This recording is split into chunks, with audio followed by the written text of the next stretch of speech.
વડોદરા શહેરના નવા yard railway ગોદી ખાતે શેડની વ્યવસ્થાને લઈને સામાજિક કાર્યકરે રેલવે તંત્ર સામે રોષ વ્યક્ત કર્યો હતો।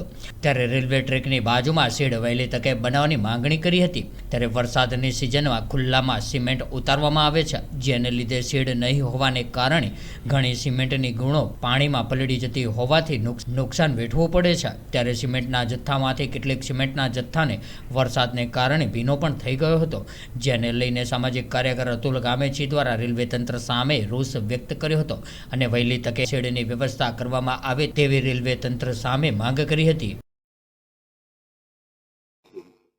વડોદરા શહેરના આપણે નવાયાર્ડ રેલવે ગોદીની જે જગ્યા છે ત્યાં ઊભા છે અને જે તે રેલવેમાં તમામ પ્રકારનો માલ આવતો છે।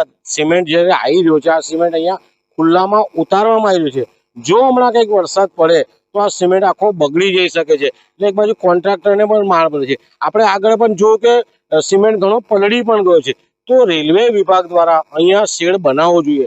જો અહીંયા શેડ બનાવે તો લોકોનો સિમેન્ટ, અનાજ કે અન્ય જે પણ વસ્તુઓ આવે છે એ બગડે ના, પરંતુ કેટલાય વર્ષોથી અહીંયા શેડ નથી બનાવતો, જેના કારણે કોન્ટ્રાક્ટરને ભોગ બનવું પડે છે। કોન્ટ્રાક્ટરને માલ બી બગડી જાય છે, સાથે ભાડું પણ એનું ચૂકવવું પડે છે। એટલે ક્યાંક ને ક્યાંક રેલવે વિભાગે આટલી મોટી ગોદી છે, નવાયાર્ડનું મોટું સ્ટેન્ડ છે, અહીંયાથી આટલો બધો માલ ઉતર્યો, જાત જાતનો માલ સિમેન્ટ ઉતરી રહ્યો છે, તો આવી જગ્યાએ તાત્કાલિક ધોરણે શેડ બનાવવો જોઈએ। શું કહેશો કે આ જે માલ ઉતરે છે, કેટલા ઘણા વર્ષોથી સમસ્યા છે, અનાજ ઉતરે છે, સિમેન્ટ ઉતરે છે, આના માટે જવાબદાર જે રીતના રેલવે સત્તાધીશો રેલવેની ગાડીમાં જ્યારે માલ આવતો હોય તો અને માલ જો બગડી જાય, સિમેન્ટ હોય કે અનાજ હોય, માલ બગડી જાય તો રેલવેના સત્તાધીશો જ જવાબદાર છે।